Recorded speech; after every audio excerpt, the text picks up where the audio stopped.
Aí que eu falo uma coisa para você, meu querido ministro, e sem querer sacanear ninguém. Porque vejam vocês, quem era o outro ministro da mesma pasta? Era o Gilberto Kassab. Sim. Era o Gilberto Kassab, o outro ministro da mesma pasta. E aí tem, o que acontece? Com o Bolsonaro, ele resolveu colocar os caras técnico. Os caras que manjavam, que é o Paulo Guedes, os caras. Isso aí a gente vê quando a gente vem entrevistar ministro, porque antigamente era, sei lá, era o Kassab, era um cara que não era do...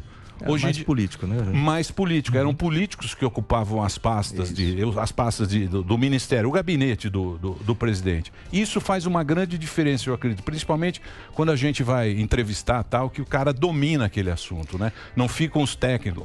É óbvio que eles tinham os técnicos que faziam toda essa parte, mas quando você vai entrevistar, é legal você conversar com o cara que domina, que manja do assunto. E teve uma coisa importante que o presidente Bolsonaro fez, além dessa escolha mais técnica do que política, também tem a questão de você poder escolher o seu time de forma técnica. Então, eu escolhi meu time no ministério, formar a minha equipe. Eu formei a minha equipe.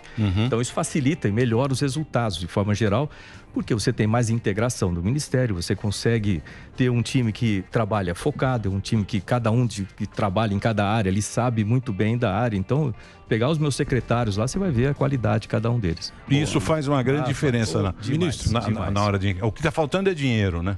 O recurso é o mais complicado, né? E aí entrou a pandemia no meio do caminho, a gente estava com a expectativa que o ano passado, né, em 2019, a expectativa é que em 2020 a gente teria uma economia melhor, o orçamento ia melhorar, etc. Mas não, veio a pandemia.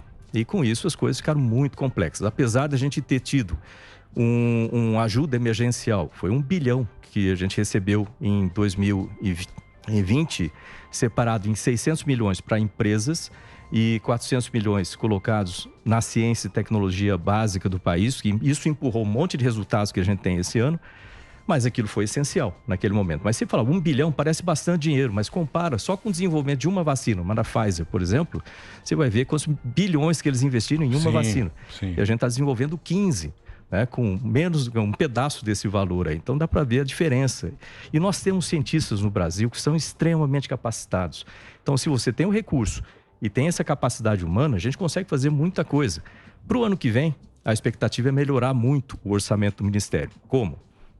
Primeiro, tem que se dividir o orçamento do Fundo Nacional de Desenvolvimento Científico e Tecnológico e de outras fontes, né, que podem entrar. O orçamento do Ministério ele tem caído constantemente desde 2013. Nós estamos no ano mais baixo agora. Mas agora a gente está no ponto de inflexão. Para o ano que vem, segundo o Paulo Guedes, vai ter mais espaço fiscal, a gente vai ter uma melhora considerável do orçamento do Ministério, que vai ser muito bom. O FNDCT, o Fundo Nacional de Desenvolvimento Científico e Tecnológico, ele foi liberado esse ano. Com isso, a gente está na transição agora de poder utilizar, mas isso significa uma entrada de 4,5 bilhões por ano para projetos dentro do Ministério, dentro não só do Ministério, serve para todos os ministérios, serve, ciência e tecnologia está em todo lugar, né? Mas isso serve para ajudar o país a desenvolver o setor de ciência e tecnologia, 4,5 bilhões, ou seja, isso aí ajuda e bastante. Por isso que eu digo que a gente está no ponto de inflexão, né? As coisas estão mudando e vão mudar para muito melhor o ano que vem.